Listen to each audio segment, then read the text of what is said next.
बिस्मिल्लाहिर्रहमानिर्रहीम। फ़िक्रनामा में खुश आमदीद। वो जगह जहाँ हम अक़ल के दरवाजे से दाखिल होते हैं और कोशिश करते हैं कि रूह के कुछ राज पा सकें। पिछली नशिस्त में हम हज़रत शीस अलैहिस्सलाम की हिकमत पे बात कर रहे थे और ये समझा था कि खुदा की अता तो एक जैसी है सबके लिए, फ़र्क हमारी अपनी अहलियत, हमारी इस्तिताद में होता है। दिल जितना साफ होगा वो तजल्ली, वो रोशनी उतनी ही वाज़ेह होगी। आज हम एक कदम आगे बढ़ रहे हैं।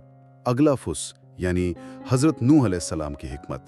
जी, हिकमत सुबूहिया कहते हैं उसे, इल्हामी पाकीज़गी की हिकमत। मगर एक सवाल जहन में आता है कि आखिर हज़रत नूह की कौम ने इतने लंबे अरसे तक उनकी आवाज़ क्यों नहीं सुनी? क्या वजह थी? जी, ये सवाल तो अहम है और हज़रत इब्ने अरबी इसका जवाब बड़ा गहरा देते हैं। वो फरमाते हैं कि मसला सिर्फ कौम की हठधर्मी का नहीं था, बल्कि दावत देने के अंदाज का भी था।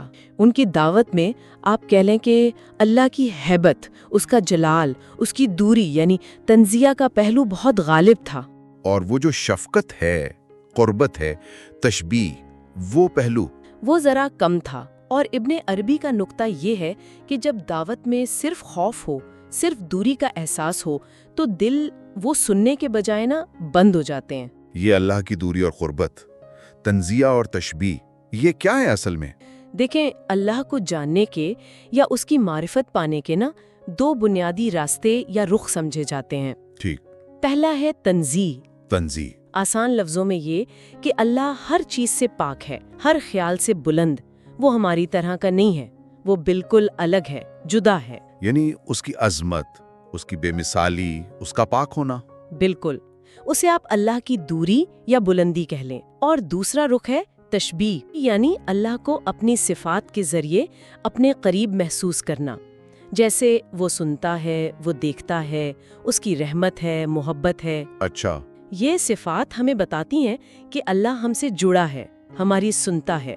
गोया ये अल्लाह की कुर्बत का एहसास है। तो क्या ऐसा हो सकता है कि सिर्फ एक पहलू पे जोर दिया जाए, मसलन सिर्फ अल्लाह की पाकी और बुलंदी ही बयान की जाए? हज़रत इब्ने अरबी यही तो असल नुक्ता बयान करते हैं।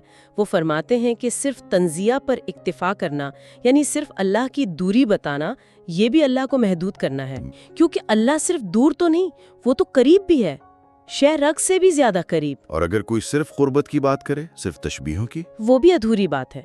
वो भी अल्लाह को एक तरह से महदूद करना है कि जैसे हम उसे सिर्फ अपनी ही सिफात के आईने में देख रहे हो। तो कामिल पहचान क्या हुई फिर? कामिल मारिफत वो है जो दोनों को जमा करे, अल्लाह को बेवक्त हर शय से बुलंद, पाक, बेमिसाल भी जाने, यानी तंजीहा जी, और साथ ही अपनी रहमत, अपनी सिफात के साथ बहुत करीब भी महसूस करे, यानी तशबीह। दूरी भी हो, कुर्बत भी, अजमत भी हो, मोहब्बत भी।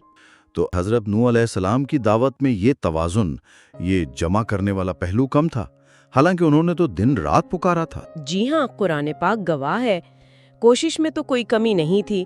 दिन रात खुलेआम छुपकर हर तरह से बुलाया। मगर इब्ने अरबी इशारा करते हैं कि दावत का जो गालिब रंग था ना जी, वो तंजिया का था। अल्लाह की अजमत, उसका जलाल, उसका कहर, मखलूक से उसका फासला, जी, इस पर जोर ज्यादा था। और वो जो मोहब्बत, शिफकत, कुर्बत का पहलू है, तशबीह वाला, वो कम था। ऐसा महसूस होता है। वो जो जमा करने वाला पहलू होता है ना, जो अल्लाह की दूरी और नज़दीकी, जलाल और जमाल दोनों को साथ लाए, वो पहलू नुमाया नहीं था। इब्ने अरबी इसके लिए एक खास इस्तिलाह इस्तेमाल करते हैं, फुरकान का गलबा। फुरकान यानी फर्क करने वाला? जी, फुरकान का मतलब ही है फर्क करना, जुदाई डालना। गोया उनकी दावत में अल्लाह और बंदे के दरमियान जो एक फर्क है, जो फासला है, उस पर जोर ज्यादा था। तो क्या यही वजह बनी कि कौम ने सुना नहीं? लेकिन कुरान में जो उनका रद्द अमल है वो बड़ा अजीब है। वो सिर्फ इनकार नहीं करते, वो तो कहते हैं कानों में उंगलियां ठूस लें और कपड़े ओढ़ लिए। ये क्यों? इब्ने अरबी यहाँ एक बहुत ही लतीफ, बहुत गहरा नुक्ता निकालते हैं। वो फरमाते हैं कि कौम ने अनजाने में हजरत नूह की दावत के अंदाज का ही जवाब दिया। वो कैसे? देखें, हजरत नूह ने अपनी दावत में क्या कहा था। एक जगह आता है, अपने रब से माफी मांगो ताकि वो तुम्हें बख्श दे, यगफिर लकुम। اب عربی میں یہ جو لفظ ہے نا مغفرت، جس کا ترجمہ ہم بخشش کرتے ہیں، اس کا ایک بنیادی مطلب ہے ڈھانپ لینا، پردہ ڈال دینا۔ اچھا، مغفرت یعنی ڈھانپ لینا۔ تو قوم نے جی بالکل، قوم نے اس دعوت کا جواب اپنے عمل سے دیا۔ قرآن کیا کہتا ہے؟ انہوں نے اپنی انگلیاں اپنے کانوں میں ڈال لی اور اپنے اوپر اپنے کپڑے لپیٹ لیے۔ یعنی انہوں نے خود کو ڈھانپ لیا۔ بالکل، گویا وہ اسی ڈھانپنے اور پردے کو قبول کر رہے تھے جس کی طرف مغفرت میں اشارہ تھا۔ وہ اللہ کے جلال سے، اس کی دوری سے بچنے کے لیے خود کو چھپا رہے تھے، خود پر پردہ ڈال رہے تھے۔ یعنی یہ انکار سے زیادہ اس دعوت کے انداز سے پیدا ہونے والے خوف کا، گھبراہٹ کا رد عمل تھا، دل کا خود کو بچانا، بند کر لینا۔ جی، ابن عربی کا اشارہ اسی طرف ہے کہ دعوت کا انداز ہی ایسا تھا کہ اس نے دلوں کو کھولنے کے بجائے بند ہونے پر مجبور کر دیا۔ سبحان اللہ۔ تو پھر کامل دعوت کیسی ہوتی ہے؟ اس کے مقابلے میں کوئی مثال؟ اس کے مقابلے میں حضرت ابن عربی ہمارے آقا حضرت محمد مصطفیٰ صلی اللہ علیہ وسلم کی دعوت کو پیش کرتے ہیں۔ وہ فرماتے ہیں کہ آپ صلی اللہ علیہ وسلم کی دعوت جامع تھی، ہر پہلو کو سمیٹنے والی۔ اس میں جلال بھی تھا، اللہ کی عظمت کا بیان، اور جمال بھی تھا، اس کی رحمت اور محبت کا ذکر۔ تنزیہہ بھی اور تشبیہہ بھی۔ بالکل، تنزیہہ بھی تھی، اللہ کی بلندی اور پاکی کا بیان، اور تشبیہہ بھی تھی، اس کی قربت، اس کے سننے دیکھنے کا احساس۔ خوف بھی دلایا گیا، مگر ساتھ ہی امید کا دروازہ ہمیشہ کھلا رکھا گیا۔ یعنی وہ صرف فرق کرنے والی فرقان نہیں تھی، بلکہ جوڑنے والی، جمع کرنے والی تھی۔ جی، اسی لیے تو اس کتاب کو قرآن کہا گیا، جس کا ایک معنی ہی جمع کرنا ہے۔ ابن عربی کہتے ہیں کہ قرآن میں فرقان تو ہے، یعنی حق و باطل کا فرق واضح ہے، مگر فرقان میں پورا قرآن نہیں۔ یعنی صرف فرق اور دوری کا بیان مکمل سچائی نہیں، صرف ایک رخ ہے۔ بالکل، تصویر کا صرف ایک رخ ہے۔ شاید اسی لیے آپ صلی اللہ علیہ وآلہ وسلم کو جوامع الکلم بھی کہا گیا، وہ چھوٹی باتیں جن میں معنی کے سمندر ہوں، جو ہر پہلو کا جمع کر لیں۔ یقیناً، اور ایک اور لطیف فرق دیکھیں، ابن عربی اشارہ کرتے ہیں کہ حضرت نوح نے رات کو الگ پکارا، دن کو الگ، گویا باطن کو الگ، ظاہر کو الگ۔ لیکن ہمارے آقا صلی اللہ علیہ وآلہ وسلم نے رات کو دن میں اور دن کو رات میں پکارا، یعنی ظاہر و باطن، روح اور جسم سب کو ایک ساتھ ایک ہی وقت میں مخاطب کیا۔ دعوت مکمل تھی، یکجا تھی۔ کیا قرآن کریم میں کوئی ایسی خاص آیت ہے جو اس توازن کو، تنزیہہ اور تشبیہ کے ایک ساتھ ہونے کو واضح کرتی ہو؟ جی ہاں، بہت ہی خوبصورت اور جامع آیت ہے، سورۃ الشورى کی 11ویں آیت۔ لیس کمثلہ شیء وہو السمیع البصیر۔ اس کا کیا مطلب ہوا؟ آیت کے 2 حصے ہیں۔ پہلا حصہ لیس کمثلہ شیء، یعنی اس اللہ جیسی کوئی شے نہیں۔ یہ تو ہوئی کامل تنزیہہ، اللہ کی بے مثالی، ہر چیز سے پاکی۔ جی بالکل، یہ ہے خالص تنزیہہ، کہ کوئی چیز، کوئی خیال، کوئی تصور اس جیسا نہیں۔ ابن عربی تو یہاں کاف اور مثل کے 2 بار آنے سے نفی در نفی کا نقطہ بھی نکالتے ہیں، یعنی اس کی بے مثالی پر شدید زور ہے۔ اچھا، اور آیت کا دوسرا حصہ وَهُوَ السَّمِيعُ الْبَصِيرُ؟ یہ دوسرا حصہ ہے، اور وہ سننے والا، دیکھنے والا ہے۔ اب یہ کیا ہے؟ یہ تشبیہ ہے۔ تشبیہ کیسے؟ کیونکہ سننا اور دیکھنا یہ صفات ہم مخلوق میں بھی پاتے ہیں، مگر فرق یہ ہے کہ اللہ کا سننا اور دیکھنا اس کی شان کے لائق ہے، ہماری طرح نہیں۔ یہ صفات اللہ کا مخلوق سے تعلق، اس کی قربت اور اس کی توجہ کو ظاہر کرتی ہیں۔ سبحان اللہ، یعنی ایک ہی آیت میں پہلے کہا کہ اس جیسا کوئی نہیں، بالکل پاک، بلند، اور فوراً بعد کہا کہ وہ سنتا بھی ہے، دیکھتا بھی ہے، یعنی قریب بھی ہے، متوجہ بھی ہے۔ کیا کمال کا توازن ہے۔ اچھا، اب یہ بتائیے کہ دعوت کے انداز کے اس فرق سے نتیجے میں کیا فرق پڑا حضرت نوح کی قوم اور امت محمدیہ صلی اللہ تعالی علیہ وسلم میں؟ فرق بہت واضح ہے، چونکہ حضرت نوح کے دعوت میں تنزیہ، یعنی اللہ کی دوری، جلال اور ایک طرح سے قہر کا رنگ غالب تھا، جی، تو قوم میں اللہ سے فاصلے کا احساس گہرا ہوا۔ انہوں نے اللہ کو زیادہ تر ایک دور کی ہستی، گرفت کرنے والی طاقت سمجھا۔